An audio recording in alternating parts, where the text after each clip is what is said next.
तो आप सभी को अपना जो ब्राउजर है वो ओपन करना है। यहाँ पर आप सभी को सर्च करना है इनकम टैक्स। जैसे आप सर्च करोगे तो आप सभी के सामने इनकम टैक्स डिपार्टमेंट का जो नया ई फाइलिंग पोर्टल आया है आ जाएगा। आपको इसी लिंक पे क्लिक करना है।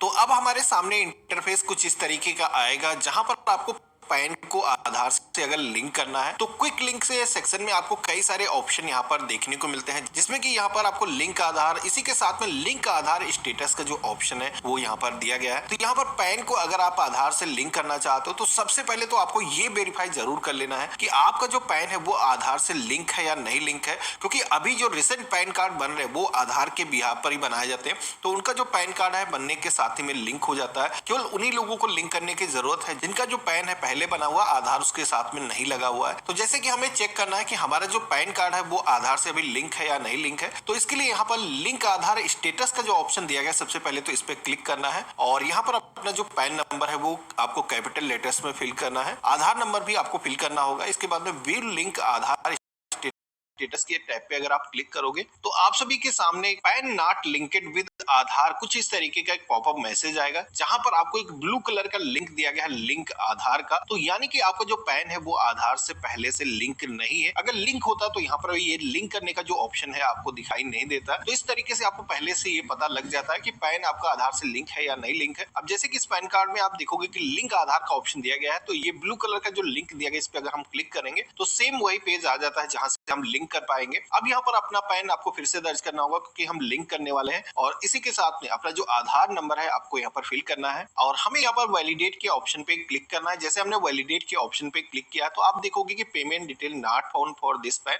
कुछ इस तरीके का मैसेज आएगा। तो हमें यहाँ पर कंटिन्यू टू पे थ्रू ई पे टैक्स का जो ऑप्शन है इस ऑप्शन पे क्लिक कर देना है और यहाँ पर हमें अपना जो पैन नंबर है फिल करना है। कंफर्म पैन के सेक्शन में रिपीट अपना जो पैन नंबर है दर्ज करना है और अपना जो मोबाइल नंबर है वो यहाँ पर फिल करना है। यहाँ पर मोबाइल नंबर कोई भी आप दर्ज कर सकते हो, ऐसा नहीं कि आपके पैन कार्ड से वो लिंक होना चाहिए। यहाँ पर आपके पास में जो भी करंट में मोबाइल नंबर है वो दर्ज करना है और कंटिन्यू के ऑप्शन पे क्लिक करना है। तो जैसे हमने कंटिन्यू के ऑप्शन पे क्लिक किया है तो आप यहाँ पर देखोगे कि हमारे मोबाइल फोन पर एक वेरिफिकेशन के लिए ओटीपी सेंड किया गया है। वो ओटीपी हमें यहाँ पर दर्ज करना है और कंटिन्यू के ऑप्शन पे क्लिक करना है। तो अब आप देखोगे कि हमारे सामने हमारा जो पैन है उसके वेरिफिकेशन रिकॉर्ड आ चुके हैं। यहाँ पर हमारा ये पैन कार्ड, कंटिन्यू के ऑप्शन पे अगेन हमें क्लिक करना है। अब जैसे हमने कंटिन्यू के ऑप्शन पे क्लिक किया है, अगला जो पेज आता है जहां पर कई सारे सेक्शन आपको दिखाए गए हैं, जिसमें कि यहाँ पर जो इनकम टैक्स वाला ऑप्शन दिखाया गया है आपको यहाँ पर प्रोसीड की टैब पे क्लिक कर देना है और इसके बाद में आप सभी को यहाँ पर अपना जो असेसमेंट ईयर है यहाँ पर आपको सिलेक्शन करना है। अब यहाँ पर आकर के कई सारे लोग गलतियां करते हैं क्योंकि असेसमेंट ईयर एक साल आगे चलता है, तो लोग यहाँ पर करंट में जो ईयर चल रहा है 24-25 उसे ही समझ करके सेलेक्ट कर लेते हैं। लेकिन यहाँ पर आपको जो लेटेस्ट दिया गया है 25-26 जो असेसमेंट ईयर है एक साल आगे चलता है, तो इसे ही आपको सेलेक्ट करना है। तो जैसे कि आप देखोगे कि हमने 25-26 यहाँ पर सेलेक्ट किया है तो फाइनेंशियल ईयर ऑटोमेटिक यहाँ पर नीचे की तरफ दिखाया गया कि 24-25 यहाँ पर आपका होने वाला है, यानी कि यहाँ पर आपका जो सिलेक्शन है अब पूरी तरीके से सही है। इसी तरीके से आपको सिलेक्शन करना है। कई सारे लोग क्या करते हैं कि करंट वहां पर सेलेक्ट कर लेते हैं, जिससे कि उनका जो पेमेंट है वो भी वेस्ट हो जाता है। इसके बाद में टाइप ऑफ पेमेंट के सेक्शन में आना है और यहाँ पर आपको एक ऑप्शन दिखेगा अदर रिसिप्ट का, लास्ट में आपको 500 वाला, इसे सेलेक्ट करना है। यहाँ पर भी आपको टिक करने का ऑप्शन मिलेगा, जिसमें कि यहाँ पर जो ऑप्शन दिएगा fee for delay in linking PAN Aadhaar, इसे सेलेक्ट करेंगे और कंटिन्यू के ऑप्शन पे क्लिक करेंगे। तो अब आप देखोगे कि हमारे सामने पेमेंट की जो डिटेल्स है वो यहाँ पर आ चुकी हैं। पैन को आधार से लिंक करने के लिए जैसे कि गवर्नमेंट ने बोला है कि 1000 रुपए की जो डिले फीस है आपको पेमेंट करना है, तो यहाँ पर आप देखोगे कि ऑटोमेटिक कैलकुलेट हो करके आ चुकी है। तो हमें यहाँ पर कंटिन्यू के ऑप्शन पे क्लिक करना है। तो अब आप देखोगे कि हमारे सामने पेमेंट करने के लिए कई सारे पेमेंट मेथड आ चुके हैं, जहां पर हम चाहे तो नेट बैंकिंग के माध्यम से, डेबिट कार्ड के माध्यम से, या फिर आप यहाँ पर पेमेंट गेटवे के भी ऑप्शन दिए गए हैं। अगर आप टैप करोगे तो यहाँ पर कई सारे बैंक्स के जो पेमेंट गेटवे हैं आपको मिल जाते हैं, जिनमें से किसी भी बैंक का पेमेंट गेटवे आप सेलेक्ट कर सकते हो। यहाँ पर यूपीआई के जरिए, डेबिट कार्ड के जरिए आप पेमेंट कर सकते हो। तो जैसे कि हमने यहाँ पर एक बैंक का जो पेमेंट गेटवे है वो सिलेक्शन किया है और कंटिन्यू के ऑप्शन पे क्लिक करेंगे और यहाँ पर इस पेज में हमें नीचे की तरफ आना है और यहाँ पर आपको पे नाउ का एक ऑप्शन मिलेगा जिसपे हमें क्लिक करना है। टर्म एंड कंडीशंस का एक पॉपअप आएगा जिसको कुछ इस तरीके से स्क्रॉल करना है और आई एग्री के ऑप्शन पे क्लिक करना है, सबमिट टू बैंक के ऑप्शन पे क्लिक करना है। तो अब आप देखोगे कि हमारे सामने पेमेंट करने के कई सारे ऑप्शन आ चुके हैं, जैसे कि यूपीआई के जरिए भी ये जो पेमेंट है हम कर सकते हैं।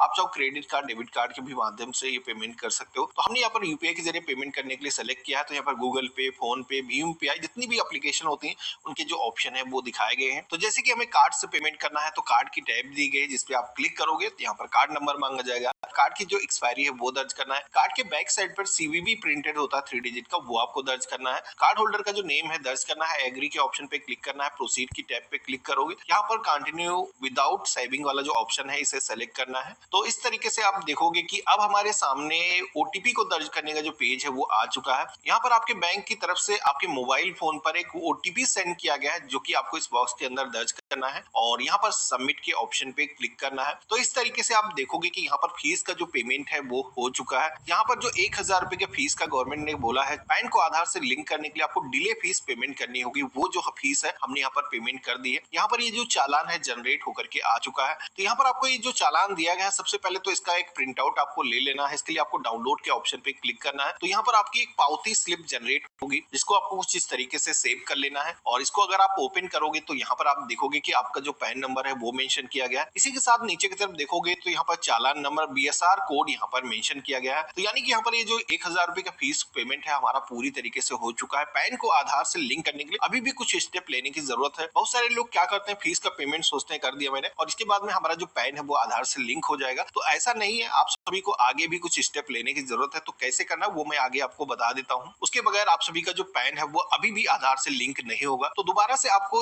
होम पेज पर आना है और यहाँ पर आप सभी को अब लिंक आधार वाला जो ऑप्शन है इस पे क्लिक करना है। अब यहाँ पर जैसे हमने क्लिक किया है तो सेम उसी तरीके से पैन नंबर आधार नंबर दर्ज करने के लिए बोला जाएगा। तो यहाँ पर आपको पेमेंट करने के बाद में उसके 4-5 घंटे के बाद में दोबारा से ये आकर के फिल करना है, जिसमें कि आपकी जो पेमेंट डिटेल है यहाँ पर अपडेट हो जाए। तो यहाँ पर हमने फिल किया है। वैलिडेट के ऑप्शन पे क्लिक करेंगे तो आप यहाँ पर देखोगे कि अब हमारे सामने हमारी जो पेमेंट डिटेल है वो यहाँ पर फाउंड हो चुकी है। चालान नंबर बीएसआर कोड जो भी हमने पेमेंट जब किया था उसकी पावती की जो डिटेल है इस पे रिफ्लेक्ट हो चुकी है। अब हमें पैन को आधार से लिंक करने के लिए जो कंटिन्यू का ऑप्शन दिया गया है इस ऑप्शन पे क्लिक करना है। तो अब आप देखोगे कुछ अलग टाइप का आप सभी के सामने पेज आएगा, जहां पर आपके आधार कार्ड पर आपका जो नेम है वो किस तरीके का है आपको यहाँ पर दर्ज करना है। तो कंप्लीट नेम आपको फिल करना है। अपना जो मोबाइल नंबर है वो आपको यहाँ पर दर्ज करना है। इसी के साथ में कुछ टिक करने के यहाँ पर ऑप्शन दिए गए हैं, जिसमें कि बहुत सारे पुराने जो आधार कार्ड है जिन पर केवल ईयर ऑफ बर्थ ही आता था, यानी कि फुल डेट ऑफ बर्थ नहीं मेंशन रहती थी। तो ऐसा अगर आपके पास में आधार कार्ड है उसको अपडेट नहीं कराया आपने, तो यहाँ पर इस ऑप्शन पे टिक करोगे तो आपका जो पैन आधार लिंकिंग है कंप्लीट हो जाएगा। बाकी सभी लोगों को क्लिक नहीं करना है, जिनकी पूरी डेट ऑफ बर्थ है उसको टिक नहीं करना है। I agree to validate my Aadhaar detail इस ऑप्शन पे क्लिक कर देना है और लिंक आधार के ऑप्शन पे आपको क्लिक करना है। तो यहाँ पर हमारे मोबाइल फोन पर जो ओटीपी आया है वो ओटीपी हमें यहाँ पर दर्ज करना है। इसके बाद में वैलिडेट के ऑप्शन पे क्लिक करेंगे तो आप यहाँ पर देखोगे कि अब हमारे पैन को आधार से लिंक करने की जो रिक्वेस्ट है वो सक्सेसफुली रजिस्टर हो चुकी है, जिसमें कि यूआईडीए के पोर्टल के जरिए आपकी जो डिटेल्स है एक बार वेरीफाई की जाएंगी।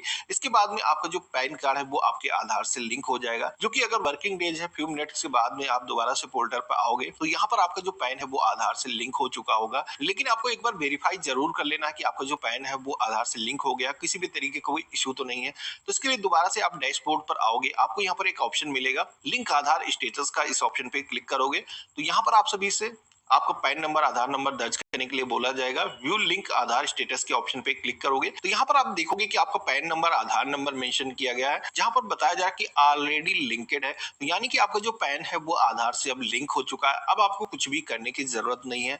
आपका जो पैन है अभी इनएक्टिव नहीं होगा। आप कहीं पे भी इसका जो ऑथेंटिकेशन है वो कर सकते हो। अगर